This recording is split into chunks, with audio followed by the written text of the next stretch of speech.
Okay, we're officially live. Welcome. So, as we've done before, let us start the class. Yishiberach Avotenu v'Matenu Abraham, Yitzchak v'Yaakov, Sarah, Rivka, Rachel v'Leah. הוא יברך וירפא את כל חולינו וביניהם.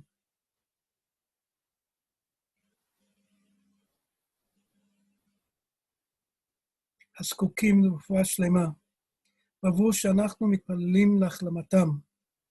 בשכר זה הקדוש ברוך הוא ימלא רחמים עליהם, להחלימם ולרפאותם, ולהחזיקם ולחיותם, וישלח להם מאיר רפואה שלמה מן השמיים. עם כל חולי ישראל, רפואת הנפש ורפואת הגוף, הסתה בעגלה ובזמן קריב, ונאמר אמן. U'bneihem is that supposed to have another? What? What did you ask? Second line.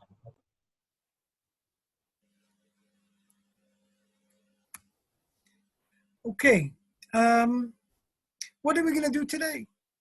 We are going to talk about recursion. That is our topic today. We're going to talk about recursion, which is something that you did study in the first semester in the Intro to Computer Science. It was the last topic. This semester was the last topic. Previously, it wasn't always the last topic.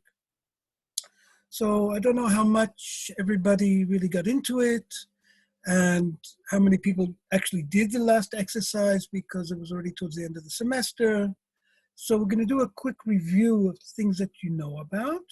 And then from there, we're going to go dive in and do some more things in relation to recursion. Okay, that's what we're doing today. Oh, I even told you, we're doing a quick review. And we'll do, I can do this for a minute. Yes. We're going to talk about binary search, something that you know about, merge sort. We'll be doing some exercises, and then we'll see another sort that you haven't seen yet, which is called quicksort. So those are the things that we'll be talking about today.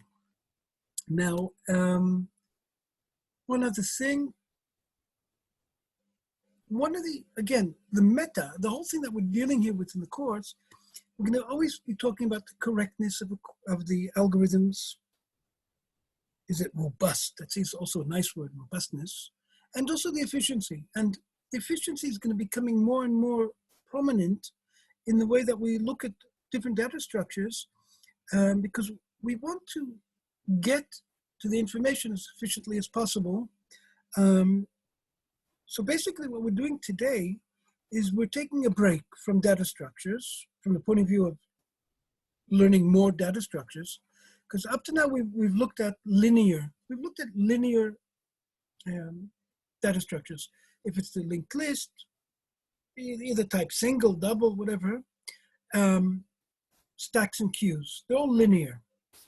Next week, we'll be talking about a nonlinear, something called trees, which gives us a lot of scope, and it's used a lot in the field. And it's also recursive, it happens to be a recursive structure. Therefore, we're going to now look at recursion to take off the rust, because some of you might be a bit rusty, maybe. Oh, one other thing before we start, I forgot. I added, if you go to your, I'm pretty sure you do it, let me just see.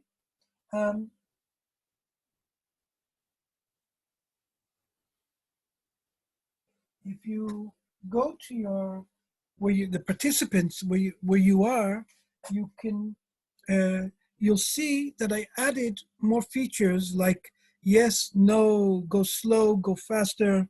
You can even clap hands, thumbs up, thumbs down, coffee, let's take a break, or you're going away. There are a lot of different controls. So definitely if you want to send me some non-verbal communication, some things that I pick up in class. I can see that, I'm going too quick, too slow, or whatever. Definitely you can use it, those controls, and I'll see it on my screen as well, so definitely.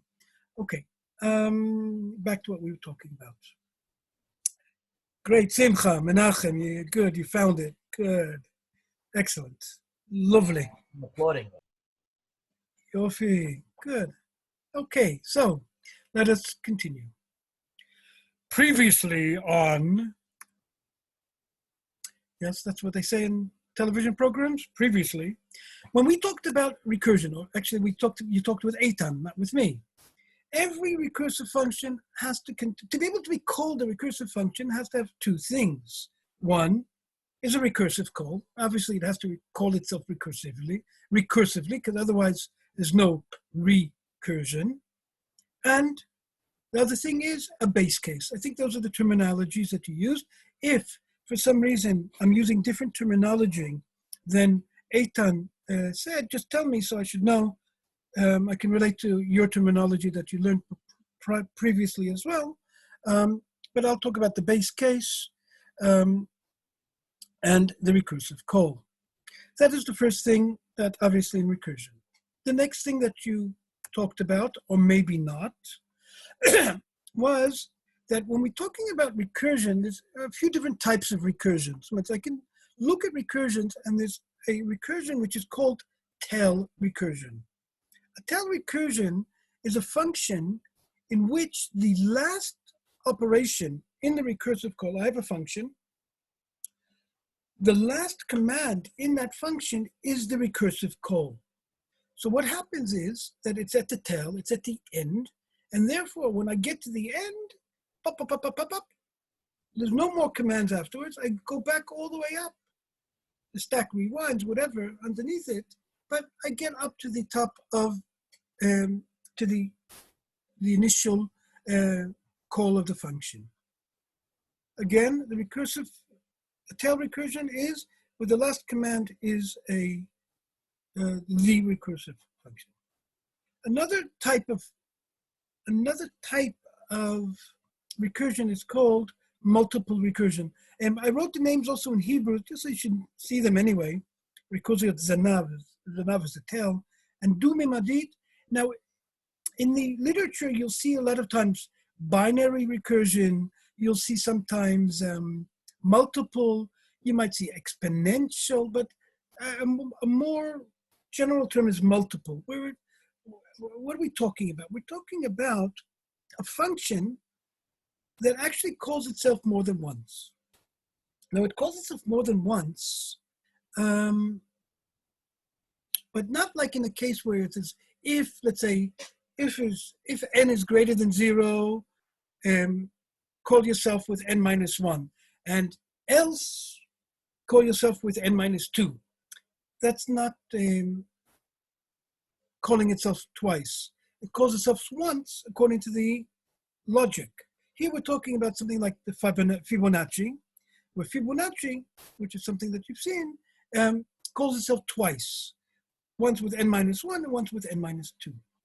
And there are definitely a lot of functions where we're going to have multiple recursion, and we'll be using it already next week.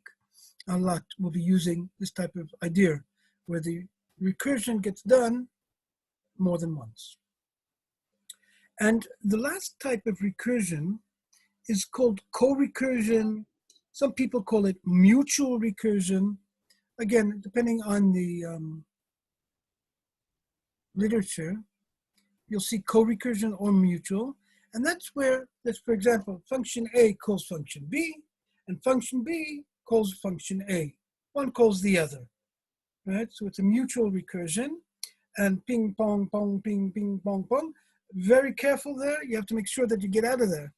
You have to have that base case to get out of there, because otherwise we're going to have some problems. Okay, so that basically should be a quick review of stuff that you've heard about. These different types of recursions, tail recursion, mutual, you saw that with Eitan? Somebody want to answer? We saw them. I just didn't know they were called that way specifically. Okay, good. So now you have names for them. Thank you. Which one would have been the standard one that we use the most? Recursion. Single, no, actually, it's not even in the list here. You'll see in some literature will say single recursion, right? But again, a single recursion could be also a tail recursion, because a tail recursion is just a way of identifying a specific aspect of a recursive function, right? Which just says that the last command is the recursive call. Are we going to be seeing examples of all three of these today? Oh yeah, all the time. All the time. And since you ask so nicely, is everybody ready? Nachon, before you forget, ask, the presentation itself, the whole slideshow, is of course on the Moodle site. And I'm sure there are some people that are doing split windows and doing both at the same time. You don't have to, you can, for sure. For those people that add their own comments down on the bottom, just be careful because there's answers in the questions. Okay, so let's start getting rid of some of the rust. Okay, here is a recursive function. And I want to know, please, I want to know what is the answer. What does it print?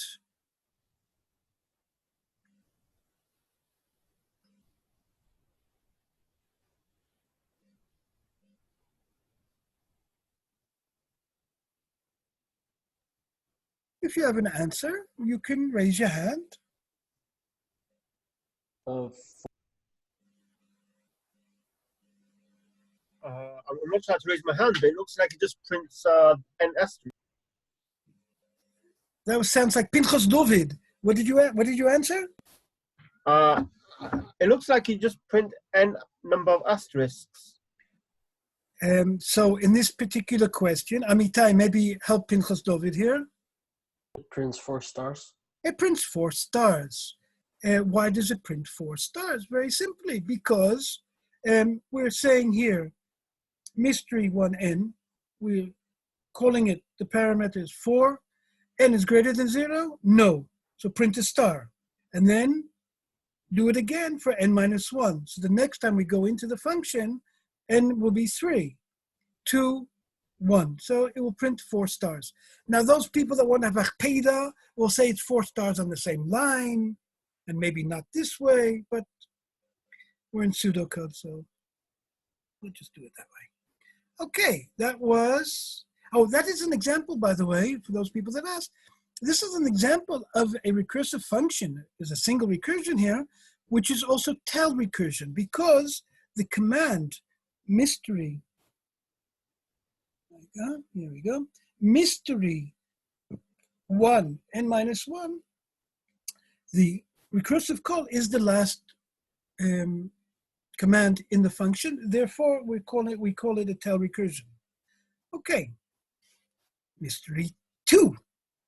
What happens with mystery 2, please?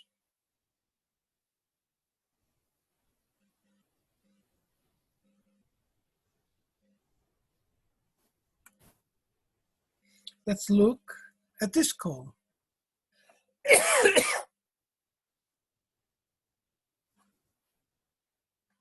So print 1, 2, 3.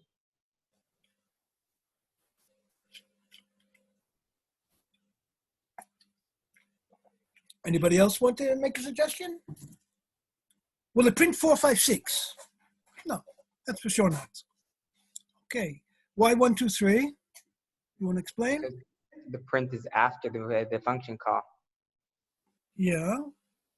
And Therefore, first it's going to go down to 1, and then it's going to start printing. Very true.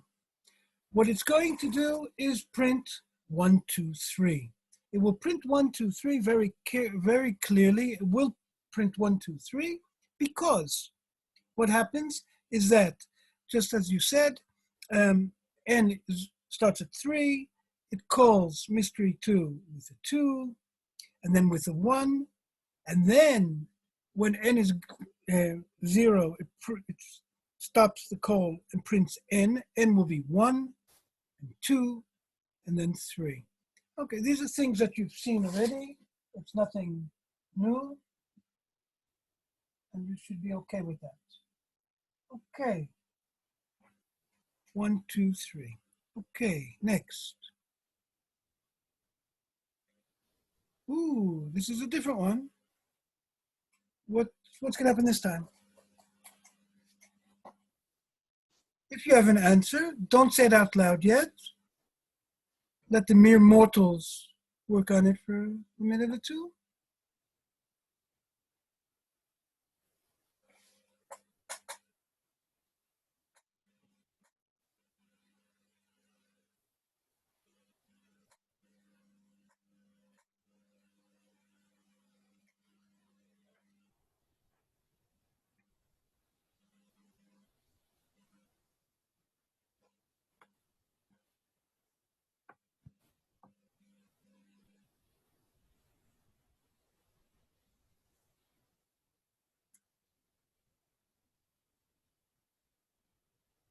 Oops.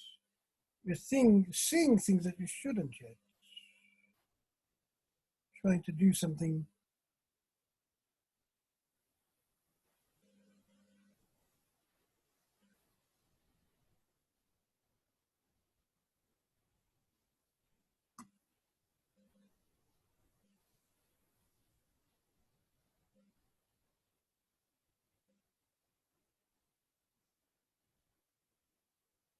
Wait, sorry. Okay, everybody saw the answer, right? The answer is 10. Why 10? Does anybody want to explain to us why 10? Because the function goes down to 0 and then calls itself back up the stack and adds 0 plus 1 plus 2 plus 3 plus 4. Correct. Very correct. Okay. But it doesn't, Professor, it doesn't say to print anything anywhere.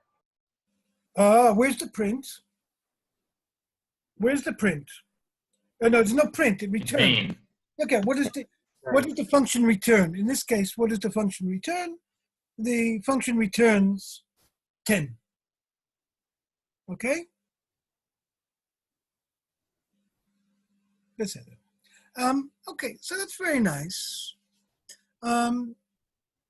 So I take it that, is there anybody here that what we did up to now is new or too difficult, or it's just taking off the rest? Does anybody need more? You know what? Let's try one more.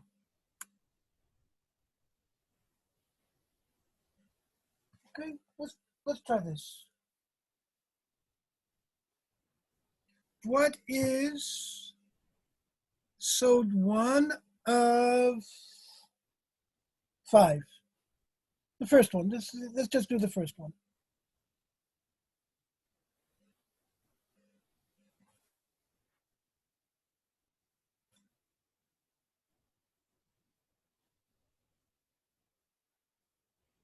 So I don't understand about the pseudocode. The first is an if statement. There's an if else, and then there's this, at the end. This is going to be called in every time the function's called. This print x at the bottom is gonna happen. This is not incorrect. You are correct. Oh, okay. It's an if else. The print x is another command. It Okay. prints -1 twice. Very And good. Who was that? Who was that? Never mind. You don't want to say. Zach. Zach. Okay, Zach, you are correct. But, and that was the patent period, just to make sure that you realize that. So basically what it does print is -1, -1. And then afterwards,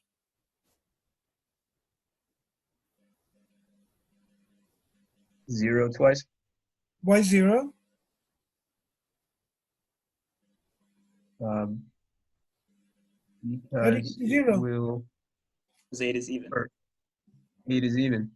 Each time it's going to subtract 2, Yep. and that's going to be less than or equal to 0. But it's Therefore, 0, it will never print print, the first time. x never becomes 0. Correct? X starts off at 5, and then at 3, 1, -1. X will never be 0. It will be I less thought we were than. talking about SOD 1 8. But it prints the 3 and 1, right? Yeah, 3, 1, and then minus 1. So it's not -1 twice. It's 3, 1, and -1. Oh, that sounded like, yeah, but why? Are you sure what you're saying? Let's take a look. Here. Let me see if I can do something here like this. Let me see if I can draw a bit here. Can I draw? Are you seeing things? Are you seeing things on the screen? Yeah. Yes. Yes, good. So I can do that. Okay, so let's just clear it. Okay, so X.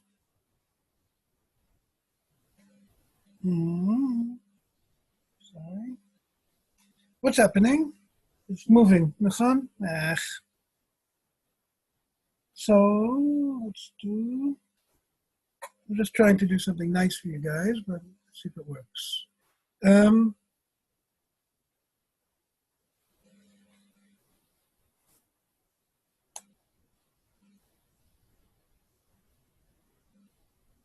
We're here. Is that correct?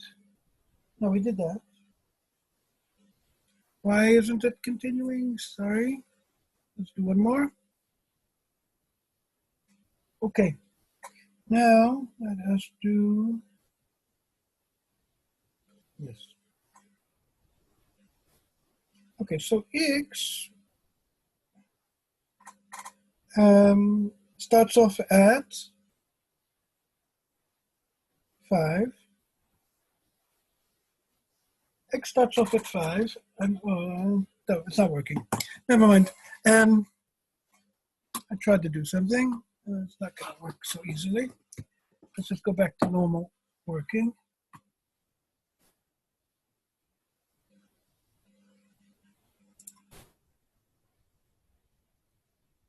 So X is 5, and then it becomes X is 5. It's less than or equal to 0? No.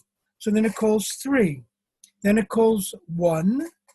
Then it calls minus 1. Okay, so we've come now to the base case. X is equal to minus 1. So what does it do? Print X. Prints it, minus 1. Now what's the next command that it's going to do? Is print X. It's going to come now to print X. It's going to come now to this print X here. Because when we're talking about we did the base case, so it doesn't get to the else, so it continues on in the functions. The X right now is minus 1. So it printed minus 1 and returned.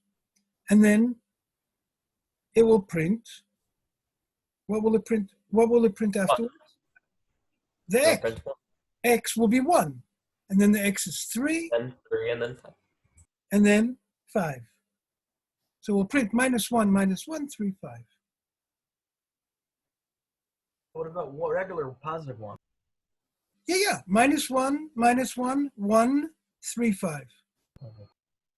It will print minus 1 twice because we have here print X. That's a one-time thing when it's less than 0. So we'll print the minus 1, and then it will print here minus 1, 1, 3, and 5. Okay. Take a look at the next one, this one. But when we look at it, just do, please, 17, 4. Don't do both, just the first one. You have 30 seconds. I want to answer in 30 seconds, please.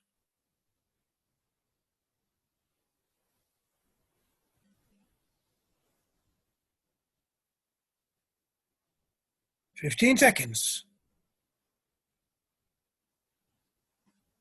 5, 4, 3, 2, 1. Oh, sorry, my mistake.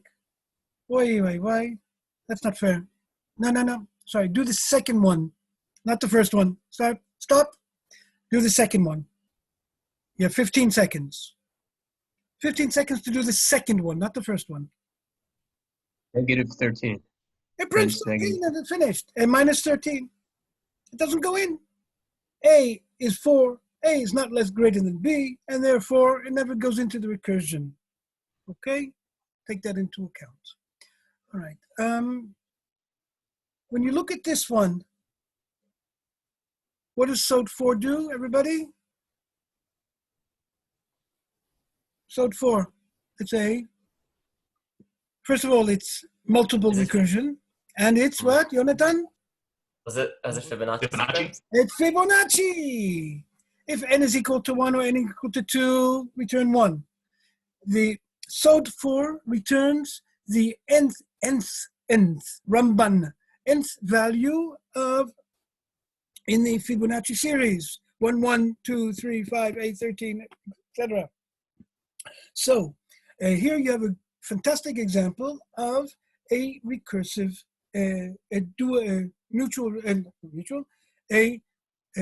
multiple recursion, because it calls itself more than once. Here, it's calling itself here once, and the second time. This is somebody had asked before, are we can see examples? Here you have an example of a mutual recursion. Yofi, it's something that you've seen, so I'm not Which even. one's this one? Sorry? Which one's this one? This is an example of a multiple recursion because it's calling itself more than once. Okay? Good. Now, if already take a looky at this one, what does this one do? This is an example of a mutual recursion. SOD 5 calls SOD 6. And SOD 6 calls SOD 5. Okay? So that's an example where one function calls the other. Here you could see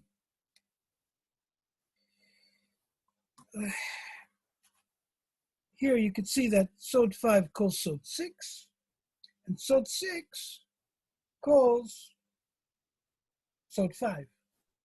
So we have to make sure that we really get out of here, because if we don't get it, you can really get stuck in the infinite recursion here if things don't work out correctly. Okay, the last one.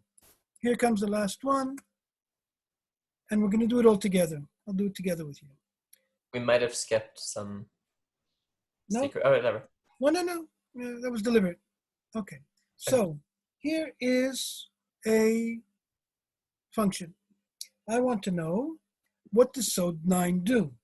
So we're going to do it together. Here is the call, SOD of 10710. Okay, so let's take a look. What's it say here? If num is equal to 0, return 1. Is num equal to 0? No. So what's the else? What's the if? Who can explain to me what the if checks? What are we checking with this if here? The statement? Yeah, the if statement. What am I looking for? If it is one-digit number? Yes, exactly. Take a look. If, what's it saying here?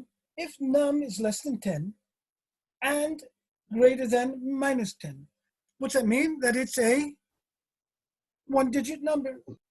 Return 0. Else, return the SOD 9 of num divided by 10 and the remainder. So basically what we're saying is like this. Okay, is num equal to 0? No. Is it more than a one-digit number? Yes.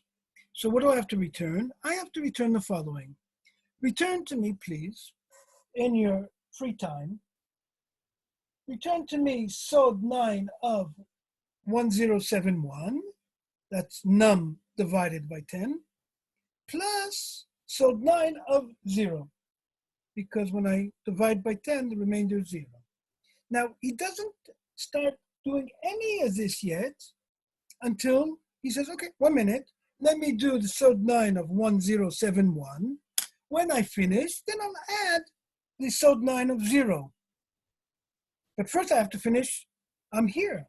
I want to, you don't see my cursor quick enough.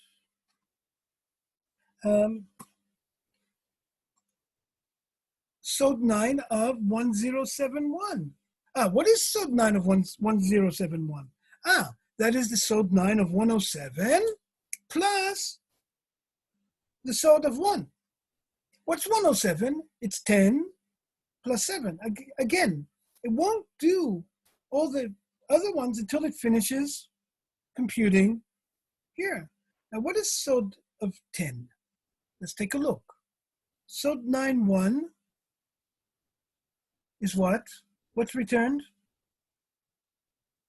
SOD 9 of 1, what's returned here? 0. 0. Why? Because it says it. It's not equal to 0. It's a one-digit number. It returns 0.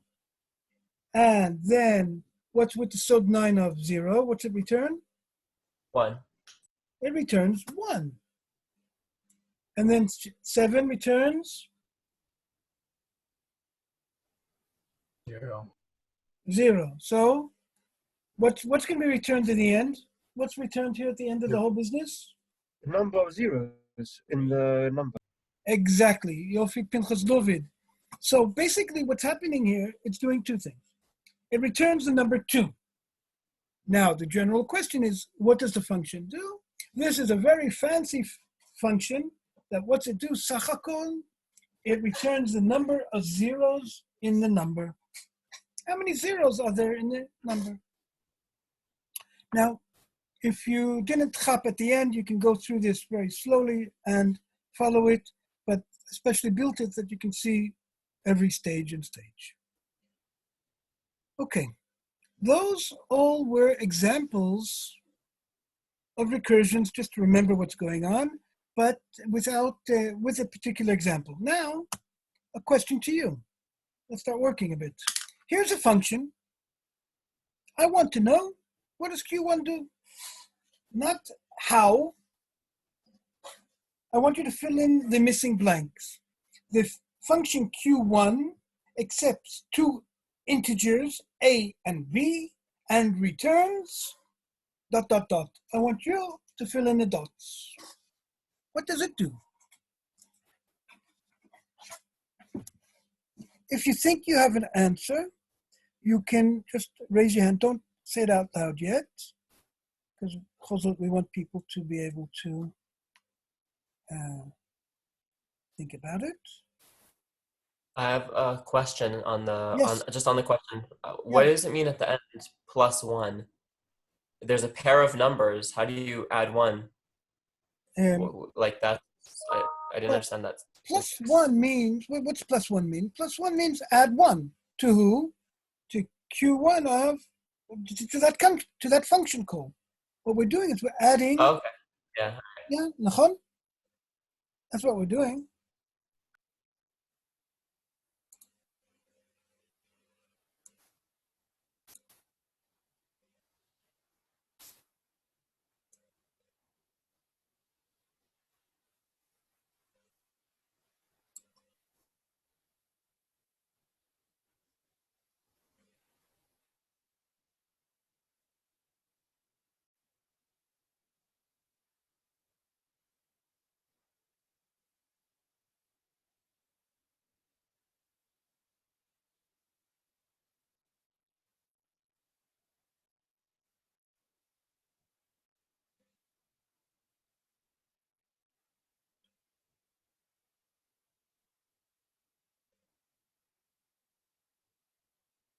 Okay, Amitai, 1 minute, not yet.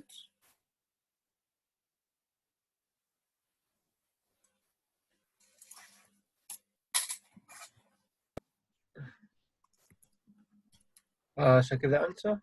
No, not yet, not yet. A few people have raised their hands. We will let people talk in a minute.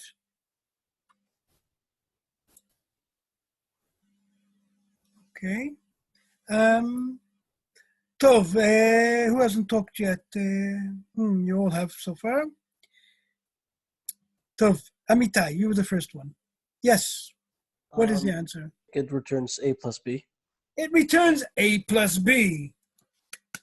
Can I add something? Something important? Yes, please. Yes. If B is a negative number, Oh, then good. it goes on forever and Yes. that The it returns full- a plus infinity. Excellent. The full answer to my question is that Q1 accepts two integers, A and B, where B has to be where B is a positive number, or 0 actually. Actually, Sorry? wrong. Oh yeah, sorry. Yeah. Yeah, because what is A plus B? It's A plus B and plus 1 plus 1 plus 1 plus 1. How many times? B times. All right? A plus B means, okay, add 1 to A, another one, and another one, and another one, and another one. How many times? B times. So this is a fancy way of writing A plus B. Yeah. You see how I'm scratching my ear, right? Good. Next, what does this one do?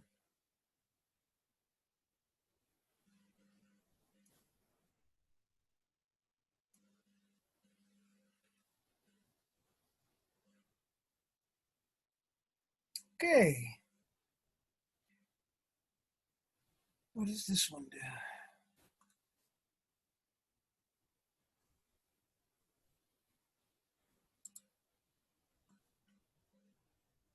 This does.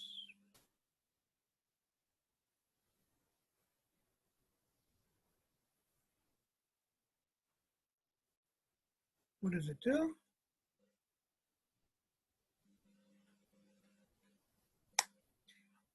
Ariel, what do you think?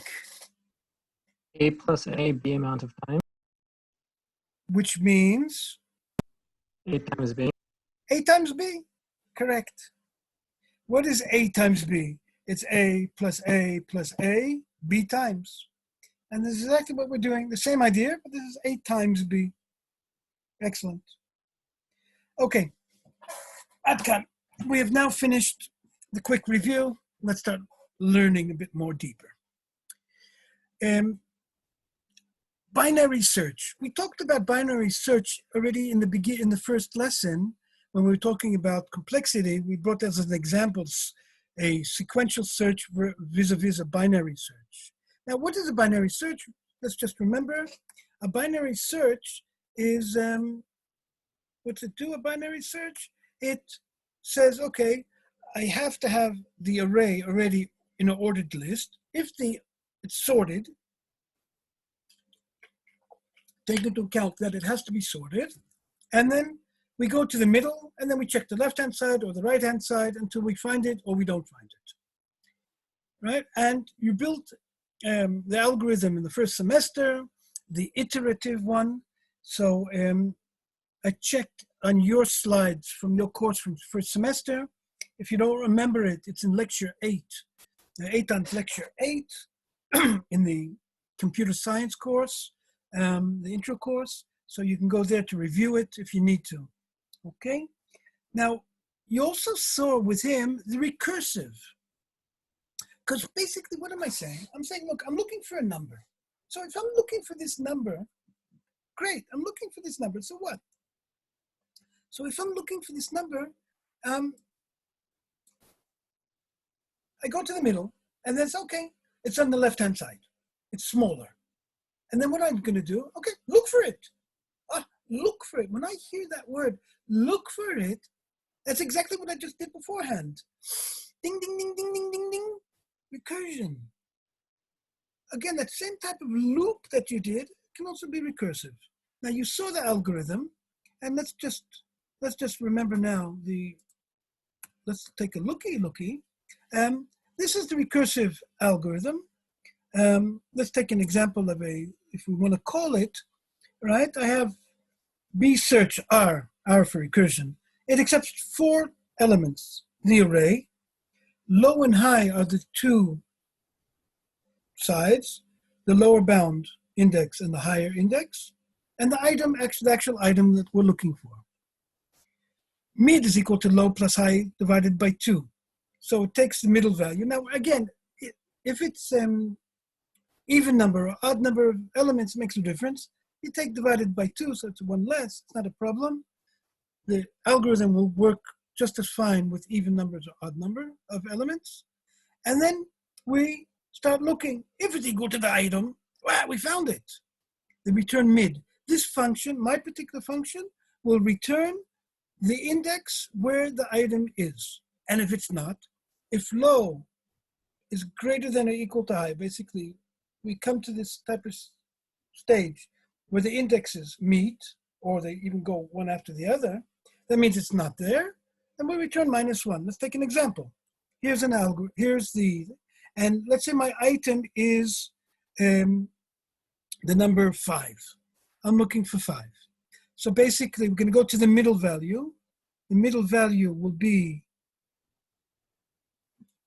here, 14, because my size here is 2, 4, 6, 8. So I'm going to go to number 4. I'm going to say, is it bigger or smaller? Ah, it's smaller. Then do, please, binary search on this side. And I don't have to check all these. And therefore, we all know that it is, what do we know? We know that the complexity is, yes, who wants to remind us? What Log is n. log n? The complexity of binary search is log n, because every time we're dividing by 2, ding, ding, ding, ding, log n. It's log n. Excellent. Okay. There was no big chiddush, nachon? This is stuff that you all guys know.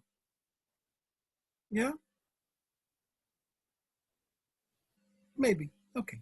Tough. Yeah. Thank you. Thank you. Okay, so let's take a look now at merge sort. Towards the end of the course, you saw merge sort, correct? Somebody? Yeah, we saw it. Sorry? Yeah, we saw it. You saw it. Do you remember it? I remember the logic of it, not the exact algorithm. Okay, good. What's the logic? Just why don't you remind everybody what's the logic? What's the idea? So you're taking two sorted arrays, and you have your merge algorithm, and each time you're breaking up your arrays, you're splitting your arrays in half until you get just an array of one item, which with an array of one item is already sorted, and you're sorting it with its pair, which is also a sorted array, and you're merging them together to a sorted array, and then you keep doing that with all the items going down the whole array, pretty much. Okay, it sounded good. I do have a problem with your first sentence, that I have 2 sorted arrays. I don't have 2 sorted arrays. I want to sort them. There's merge. Sorry, yeah, that was a mistake. I didn't mean to say that. Oh, okay, good. Because merge, exactly. The merge element takes 2 sorted arrays and merges them together. That's correct. But we want to do now a merge sort. We're going to use merge to be able to sort it. Okay. You have here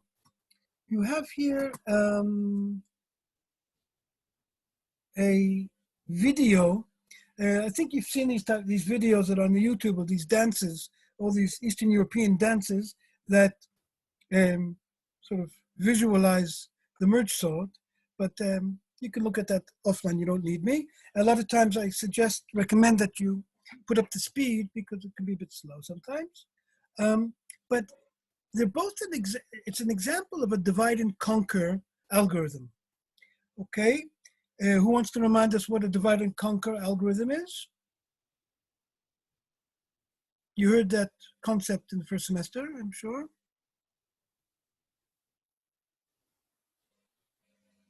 Anybody? Breaking the problem into sub parts and theoretically different, processors could do it. It's 2 different problems. Different problems or the same problems in a smaller data set? The way you said it. Good, thank you. But basically, Sorry, divide and conquer, you're right. That's what you said is correct. But here, what we're talking about, we're doing it with a smaller data set each time, and then basically we make it into sub problems, and then just join them all together for the final answer, which is great. Derech Hagav, divide and conquer is very, very good for parallel processing. If you have more than one CPU working in parallel, I can do parallel processing and to make it more efficient, but that's totally different game. Okay. Now,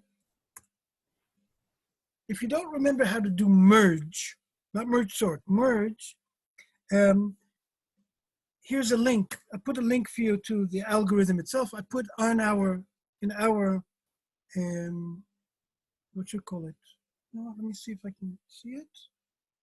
Let's see if you guys can see it. You seeing anything? No, I'm not changing anything, so just leave it. But if you go to the Moodle site, you'll see I gave you a whole, the actual merge in the file. Okay. We're going to try to do something now. Let's see if it works.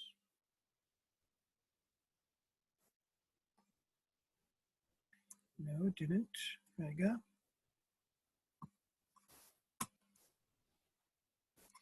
We're going to try to go to a site. Let's see if we see it or not. Apparently there's a way to do it so you could share all screens on the computer. Yeah, but I don't want to share all the screens. I have a lot of things open. Right now it's loading up, but we're not seeing it. Okay, so what we're going to do is I'm going to do the following. Set it up as a separate page. Stop share. Now we're going to share.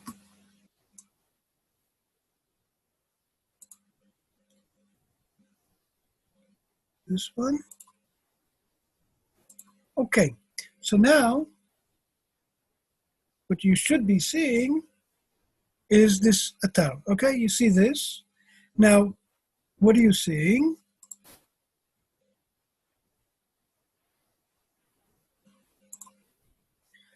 This is a very, very nice site. We talked about it already beforehand once. It's called visualalgo.net. You have the link either in the PowerPoint, you can hit it, but it's also in our Moodle site. I already put it there. Those are two visualization sites that I showed you or talked about.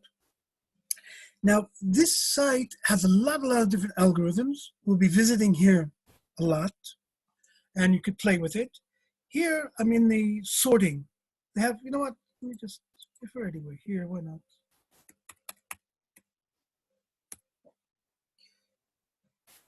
You have things, oh, look at this. Looky, linked lists. Hey, stacks, queues, double ones. There are a lot of different ones. Actually, it's good for you to remember the site because for the next course, there's a lot of the more advanced stuff, and you'll be doing that here. A lot of this stuff here, yes, definitely. The graphs, right. We'll be dealing with these things: binary search tree, binary heap, linked list. Now, if we go into sorting, choosing it now. Now, this site has the following. You have bubble sort, selection sort, SEL, selection, insertion sort. Here's merge sort. Now, what's nice about this site is you can do the following. You can create your own data set. You can take a random data set. You can take a sorted one. Let's see what happens. What happens if it's sorted or if it's nearly sorted? But you can play around with your data set. You have here the actual algorithm and the explanation. So if I, let's say, sort, let's say go. And what now we'll be seeing on the screen, it's starting to sort it. Now it's a bit quick. You always have controls here to do it slower or faster. You can speed it up. You can jump wherever you want. You can pause it. Now, if you look at it, you have here an algorithm written, some type of pseudocode, and it tells you where you are in each stage with an explanation. You can close that if you want to open it. You can do it whatever you want. Don't have to see it.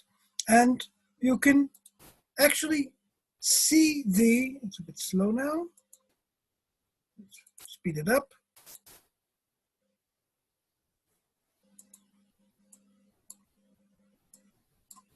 And you can see that it's doing the actual merge. Okay, we have two things, and now merge those two things, and we have the final version. A very cool site. Vakasha. It's nice. It's fun. You also have here quick sort. That's what we're learning after the break. And random quick sort.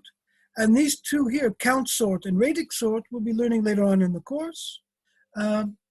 So you have here a very, very nice site that helps you visualize this, the algorithms and play around with it in different types of data set. How does it react? How does it work? Whatever. So definitely you can come. I recommend you come visit here. Okay. After we did that, let us go back to our site, our course. So we're going to do this. And we're going to say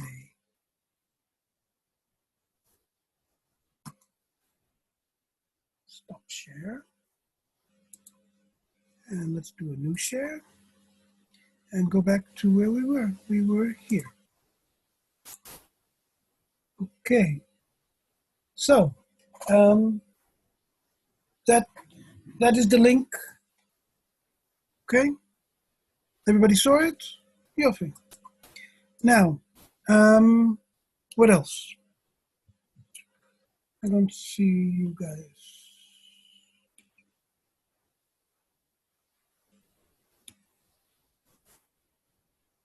Okay.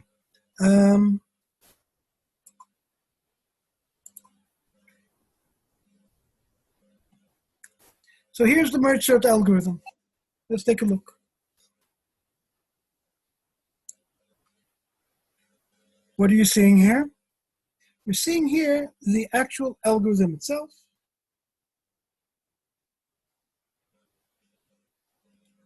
What are those things? What are these things? Q equals what? You're asking here, this Q is equal to? Yeah, that thing. Okay, do you remember? Anybody remember what it means, those things? Anybody remember? Floor. Sorry? Oops, sorry. The floor. You round down. The floor. It's the round down, yes. Hey, what's happening here? Why are you doing that? Shouldn't it be?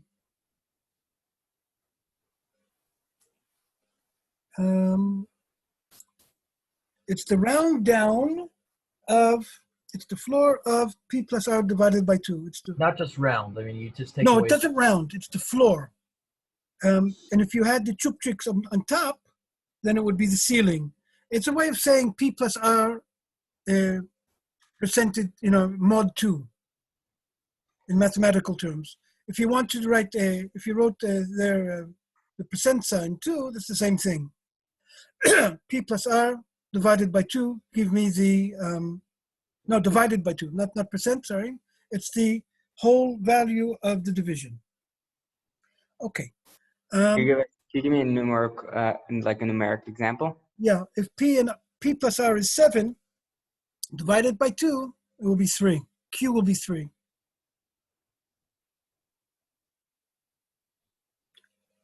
What's the difference? What's the difference without those symbols? That's what it would be. It just rounds to the nearest whole number. It would be 3.5 number. It doesn't round. Again, it doesn't round. It gives me the. Oh, it's saying that's saying do integer math.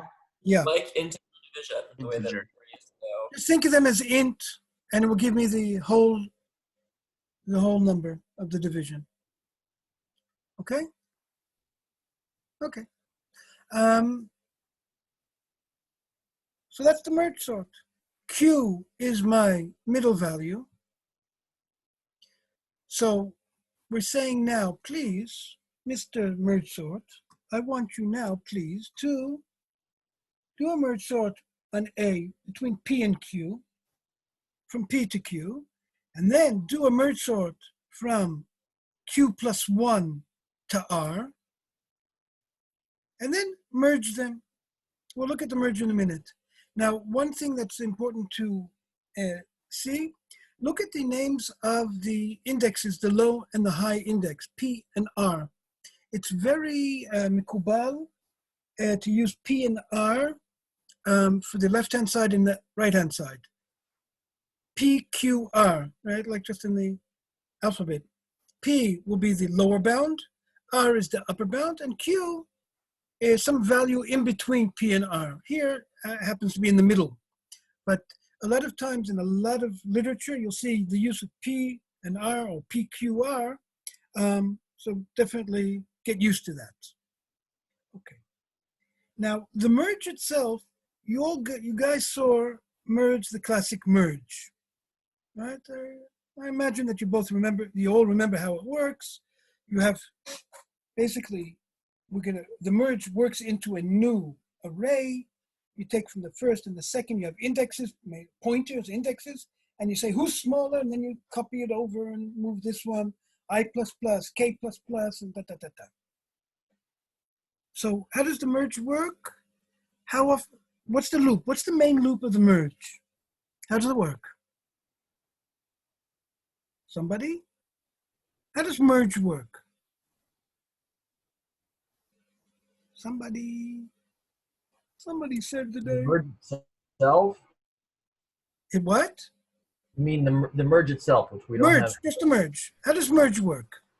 It just copies from two arrays into a third array, doesn't it? Okay, but I want you to drill down a bit. How does it do it? You have a loop. The loop is until when? Until when is the loop? Until the length of the first array. No. The second array. No. So both together. No. Some of both. It's the pointer doesn't point to no in either one side of them. Then if one of them is finished, then you can just add the other one. Well, if it's sorted, it is sorted, so you can put the last one that's left on the end of it. Why the last one? Maybe there's 10 more. What's left in the other? The leftover. It doesn't have to be sorted. Yeah, the leftover. The leftovers, because it could be more than one. So basically, what we heard, you all said correctly, but let me put it all together. Basically, what you're saying is, we have a loop until we got to the end of one of them. We finished.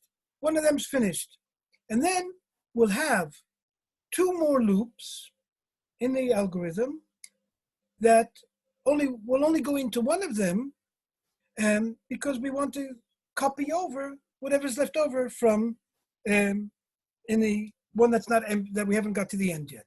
We want to take over all the leftovers from either the first one or the second one. So basically, the whole algorithm, I don't want to start playing around and looking at it in on the site, in the Word file. No, we'll leave it. So you have one big loop and then two more loops. And great. Now I want to show you now something a bit different. I want to show you the following. Take a look at this merge in pseudocode. I want to show you a few things. Okay, we want to merge it at A between P and R, where Q is the middle value. So N1 with the first half will be Q minus P plus 1. That is the amount of values in the left-hand side. And R minus Q is the right-hand side. Now you see a command here. That's, what does it say? What's the command here? Create, create. What's create? No. There you go. Create. What does this create? What am I saying here? Create L1. Here we are. create L, and create List. R. I'm here, left and right. I'm creating two arrays. Now, you've never seen this in pseudocode, but you can all understand, you're smart enough to understand what we're talking about. We're talking about build an array. The array called L and called right. Now, look at this. I'm building now an array. The size of it is 1, 2, n plus 1 plus 1, or n2 plus 1. What am I doing? I am adding one extra element to my array. I'm adding one. Why? I don't know. We'll see. So let's take a look. What happens now? I am now here. I'm here. Oh, wow. Something's happening to my computer. Sorry. Stop doing this.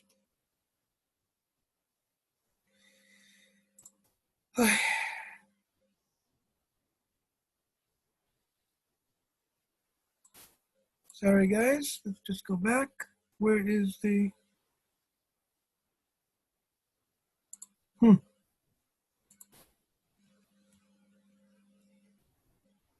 What are you saying now? Okay.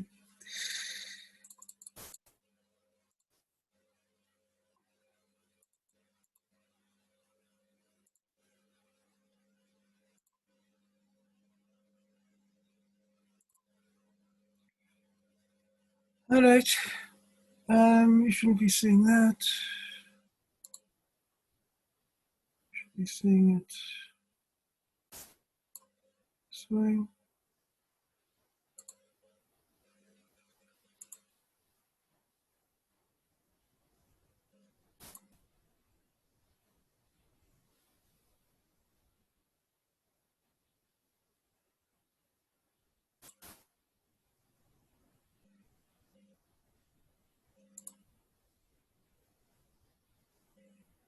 Okay, so now you're actually seeing it.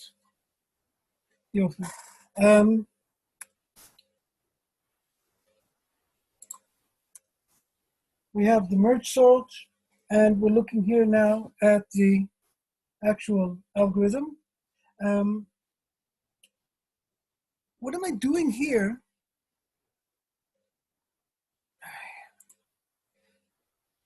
You see where I am? I'm going to copy now for I is equal to 1 to n 1. Copy in the left-hand side. I'm copying in all the values. Afterwards, I'm going to copy into the right array all the right-hand side from q plus I to the end. I remind you, arrays we always do from the index number 1. In this course, all indexing of arrays is from 1 and not from 0. Okay? Now, what is this command? Look at this, we're in pseudocode. What am I doing? I'm putting in that last value, in that extra element that I added to the left and to the right, I'm adding something. What am I adding? Infinity. I'm putting there infinity. Okay, who wants to explain to me what's the chap? What am I doing here? You'll know when you reach the end of the list. Good. And that will be the maximum number. There will be no number bigger. Exactly. So I want to deal with all the numbers on the left-hand side and the right-hand side. And then we said we have to copy over all the leftovers. There will never be leftovers now. I don't need, my algorithm now looks, the efficiency is the same efficiency. In the end result, it's going to be n log n. That's not my problem. But what happens here is that I don't need a loop and then another loop. What do? I is equal to 1, j is equal to 1. Now, k, I don't have to have k plus plus, if it's this one or that one. I'm saying if the left is less than the right, then put back into A in the k position, the left, and then increase the I. Otherwise, take the right and increase the j. Now, we're going to continue. How many times are we going to continue here from P to R? Not to R plus 1. So therefore, we're never going to copy over the infinity, but it's a way that I don't have to look, okay, who's left over? Is it, which array has the leftovers? I'm going to copy over all the left and all the right. It's a nice chap. It's lovely, actually. It's very, very nice. So that you have a different question. Yeah, sure. Is it faster? No, or is it just? It's still n log n. Because take a look. Here, merge sort. I'm talking about merge sort is n log n. Because the merge algorithm is linear, right? We call it O shel n, but really it's O of n plus m, where you have two different lengths of arrays, n and m. It really could say it's O of n plus m, but n plus m, n is linear, m is linear, so basically it's a linear algorithm, okay? So what we're doing here, we're doing merge. The merge itself costs me n. How many times are we going to go into this merge sort? We're going to go into it log n times, because every time we're dividing by 2. Nachon that he does merge sort twice, so it's 2 log n, but again, the 2 is not going to be interesting for us. So it's log n times this if will happen, and each time that we're inside, we're going to do it an n. So it becomes n log n. That will be the efficiency of the algorithm. That wasn't exactly what I was asking. I was asking about between the two versions of the merge. Is the one suggested, is that more than n? Is that n squared or just? No. This is no. They're both n. Longer. No, they're both n. Basically, it's the same thing. It's just the coding looks nicer. It's easier coding. But again, you can always, the social development, in the end result, you have to copy everybody over. Now, how do you copy it over? Two different ways of patenting, but it's the same thing. Efficiency-wise, it's the same thing. Okay? But I didn't really understand. What does that mean that it equals infinity? In actual Didn't hear the question.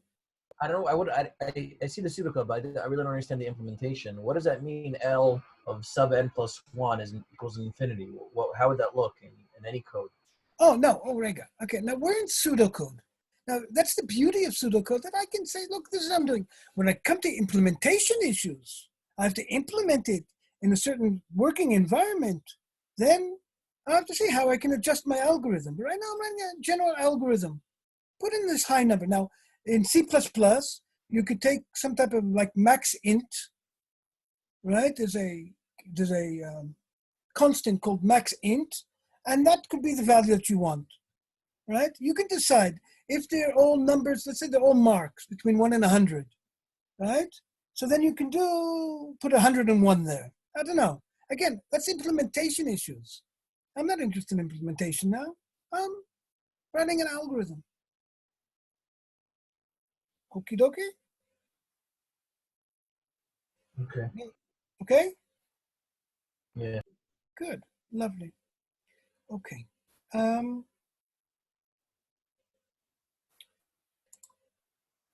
Tough. I want to start doing a couple of exercises with you guys. Now, here you're going to be working, and I want to break you up into rooms as well. Okay, let's do this first one. Yeah, we have time. We have 10 minutes. But there's no way to do the merge algorithm itself via recursion? You want to merge recursively. You could write it recursively. Yes, you can, but I don't really see a reason why to, actually. I don't really see a reason why. What's the reason why we're doing anything recursively? Oh, because it's in the syllabus. No. There are certain things that you'll see that the recursive, if the problem itself is already basically defined as a recursive problem, it's much easier just to write the recursive answer. Correct? So that's something to think about. Okay, take a look at this question for a minute. It says write a recursive function. A natural number, that means a whole number greater than one and above, and returns n squared. Nechon, the easiest way is write n times n, finished. But we want to write a recursive function. And you only can use addition and subtraction. You can't do anything else. You can't use multiplication, division, can't use a calculator. Only addition and subtraction.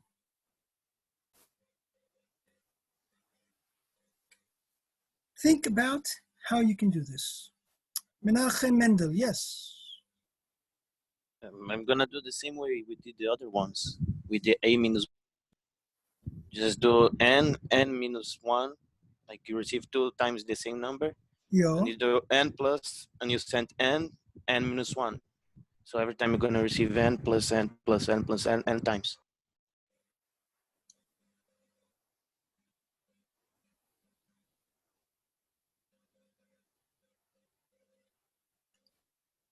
Like we did that one, where you're sending it twice. Okay, cute. I hadn't thought of that.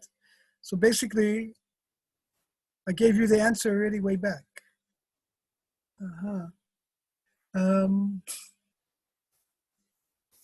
Meir, you're almost there.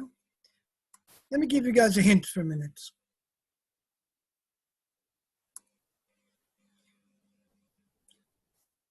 If I have a square, where the square is, for example here, 6 on 6, n is 6. So how many individual elements do I have? 36, correct? 36, 1, 2, 3, 4, 5, 6 by 6, 6 by 6. What's the area of this square? N times n. Okay, so will you agree with me? You better, that the area of this whole square is the area of this square plus this, plus this. Or the amount, you want the area, the amount of elements. The amount of elements is this plus this. What is this? What's the area of this? It's the area of this plus these guys. And what is this? This plus these guys, etc. How does it help you?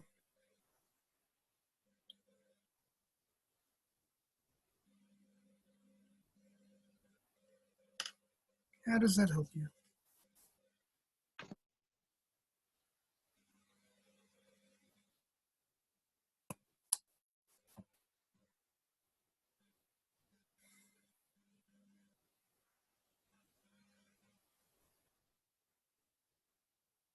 You return n plus n minus 1 plus recursively the same thing. Okay, why n minus 1? Because you have 6 plus 5, not 6 plus 6. Excellent. Take a look. I want to add this. Now, I don't want to count this one twice. I don't want to count these twice. So it's this plus n minus 1, because I don't want to count them twice. Very correct. So let's take a look. That is the whole answer. If n's equal to 0, return 0. What is this? Semicolon? Shouldn't be here.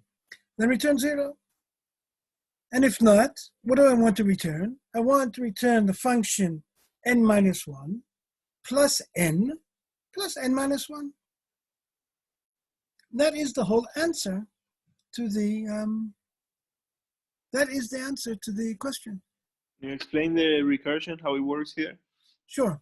So basically what's happening, if we're looking at it, if I want n on n, so I'm saying it's returning here the function with the n minus 1, which is this. Give me this whole area, n minus 1. This is n minus 1, all this blue here, all this is n minus 1.